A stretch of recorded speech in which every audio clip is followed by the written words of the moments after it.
On the third day of Write Festival, at the National Centre for the Written Word, poet, broadcaster and former Children's Laureate Michael Rosen was in conversation with journalist Kevin Maguire. As a renowned children's author, Rosen has published around 200 books, ranging from the witty and nonsensical Don't Put Mustard in the Custard to Michael Rosen's sad book, which deals with themes of grief and bereavement. His poetry is standard reading among primary school children and often centres around experiences of school and family life. Last night, Rosen discussed his lengthy career as one of Britain's best-loved children's writers.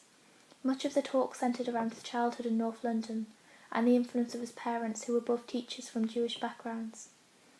Rosen grew up in a multilingual household, where his father would often refer to him as a chatterbox or know-it-all in Yiddish. His parents met in the Young Communist League and were both highly political. Maybe some of this has rubbed off on Rosen, who was unafraid to use his platform as a writer to speak his mind, even if this occasionally gets him into trouble.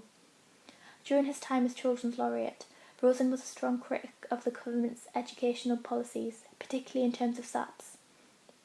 Rosen's disillusionment with aspects of the education system sometimes trickle into his own writing, which often caricatures authority figures in children's lives, such as teachers, parents and older siblings.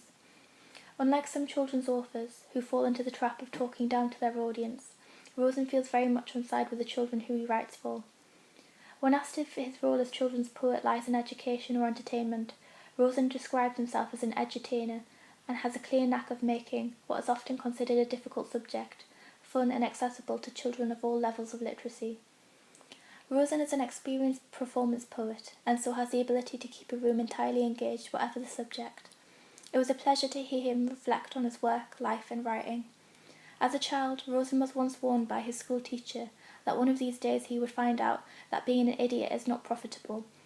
Now, as a best-selling children's author, it seems that it is actually his talent for the silly and nonsensical that has become his key to success.